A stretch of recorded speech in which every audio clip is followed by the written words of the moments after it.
Hi, Gemini. Welcome to your June 2018 Astro Update. It's Rena here. And Gemini, I want to wish you a happy birthday for those of you born in June, but also for those of you born in late May, because you know you're watching. You know who you are.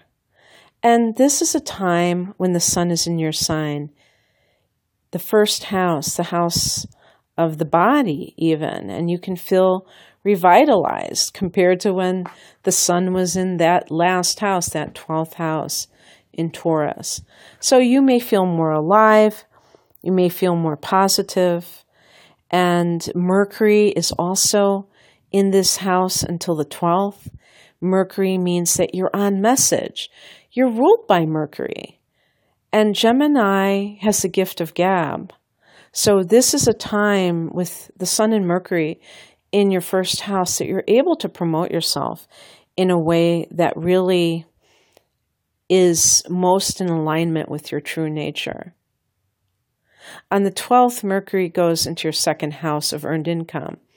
And your mind is going to be, the wheels are going to be turning about how can you make more money.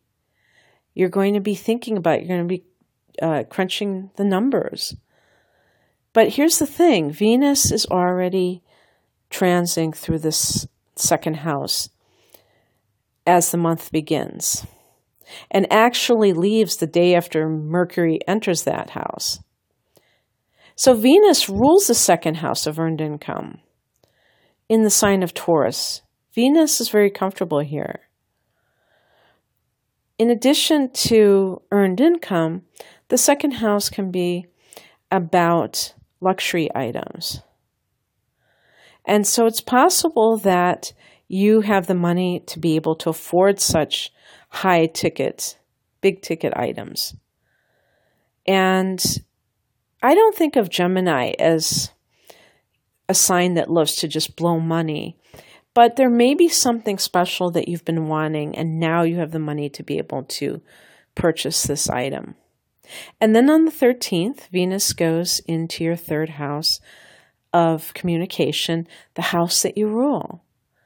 So Venus can bring money to this sector in the form of any kind of internet business that you have, YouTube channel that you start, blog that you write, any kind of public speaking that you do.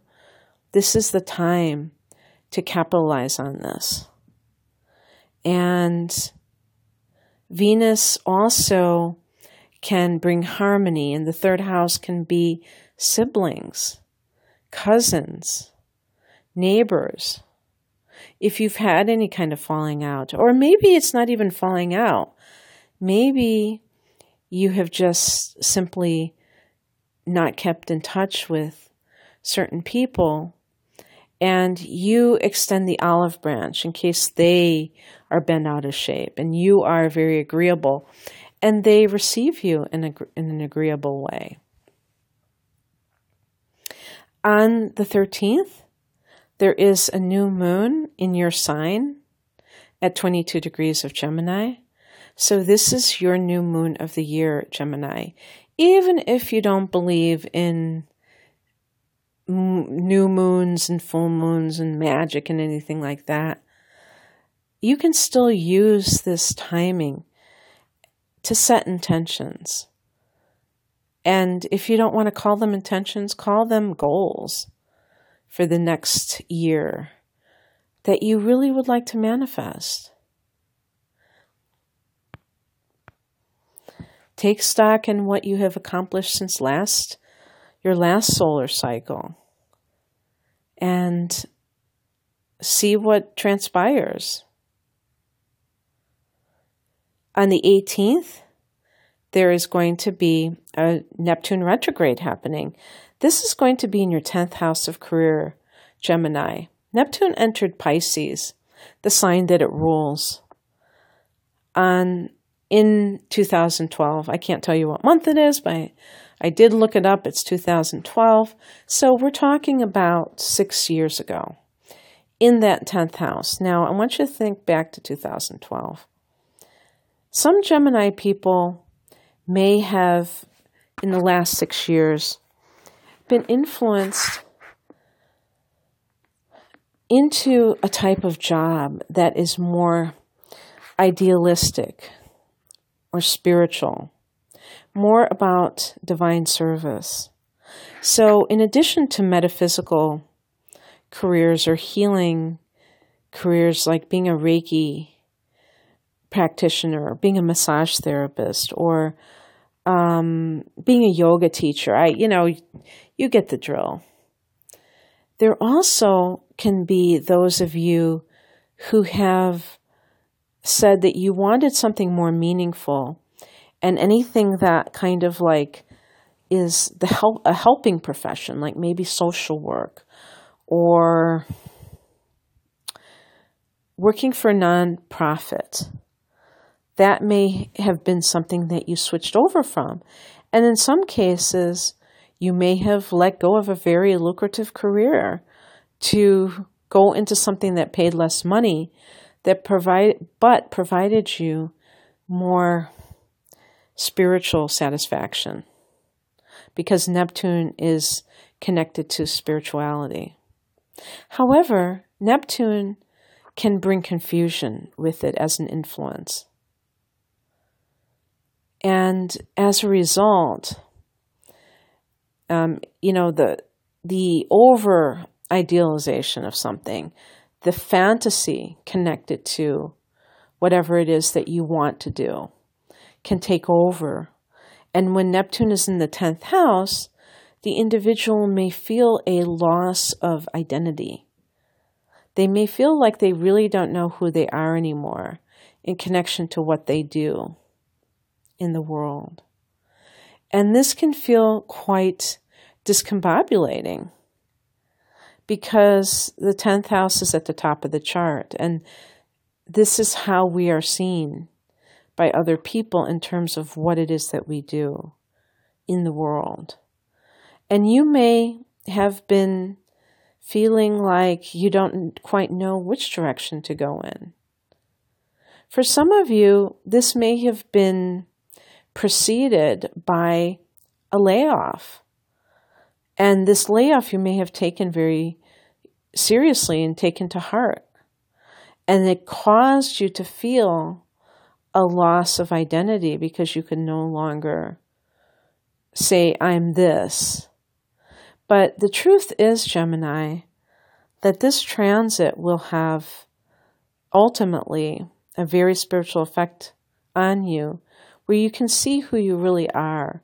And any talents that you present to the world are best used for the benefit of mankind rather than personal aggrandizement, which is really what the 10th house can devolve into if you're not careful, because it is kind of like our status.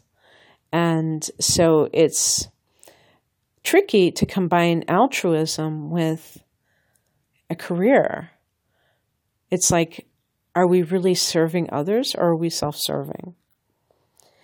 And so when Neptune retrogrades, it pulls back the curtain and lets us see the truth of a situation. And sometimes that truth is not pretty. And so the Neptune retrograde actually has the opposite effect that Neptune normally has. So instead of casting this rosy glow on the house that it's inhabiting, it's going to, the fog is going to lift and you're going to see things as they really are. There could be disillusionment that follows. And by the way, just because Neptune is retrograding at this time doesn't mean you will experience this transit in June. Neptune will be retrograding for several months. I can't tell you until exactly which month, but it will be doing so for several months. And you may experience it at a later date, if at all. And so the other thing about this is that this can relate to the father, because the 10th house is connected to the father. You may see your father in a more realistic light, and it could be kind of unnerving if you have been idealizing him, if you haven't been seeing him in a very realistic way. Again, it's for our highest good. Some of these things that happen to us that feel harsh, that feel disappointing, are actually ways to get us to stop identifying with false things. We always seem to take things a step too far. Let's say the 10th house represents a mentor of yours, and you find out that this mentor is human. Well, that doesn't mean that there is just nothing okay about this person. They may have taught you a lot, but you have to accept that they're also human and they are vulnerable to the temptation to stray. Same with a father.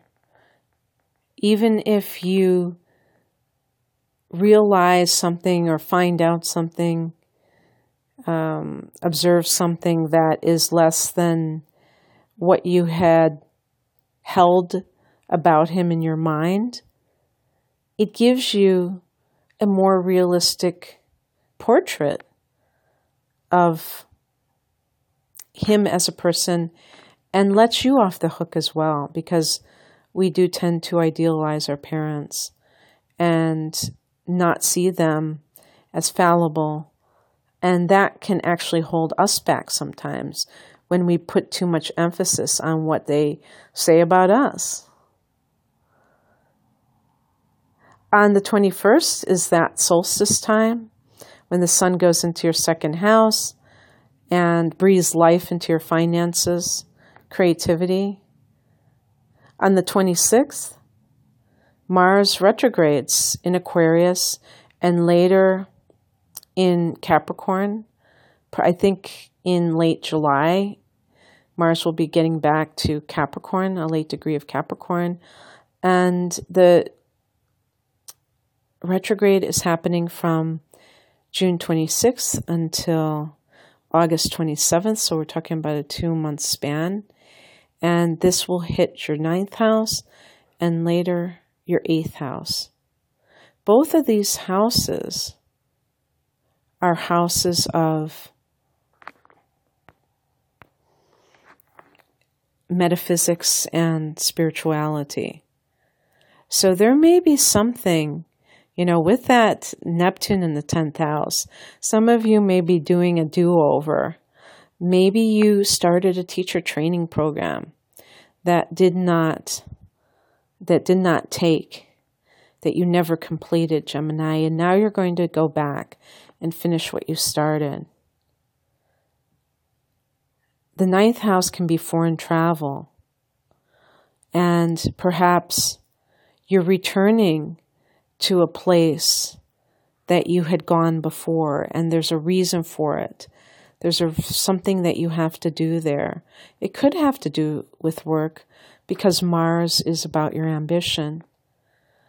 But maybe if you want to combine travel and God, teacher training course in Bali that you bailed on halfway through, and now you're going back and doing it all over again.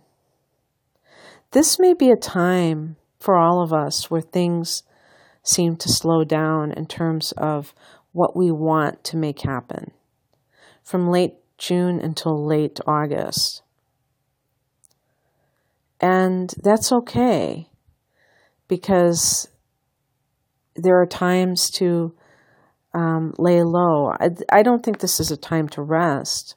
I don't want to give that impression, because Mars is asking you to maybe do something better. Maybe you kind of slacked off on something and now you have to go and do it right in order to proceed.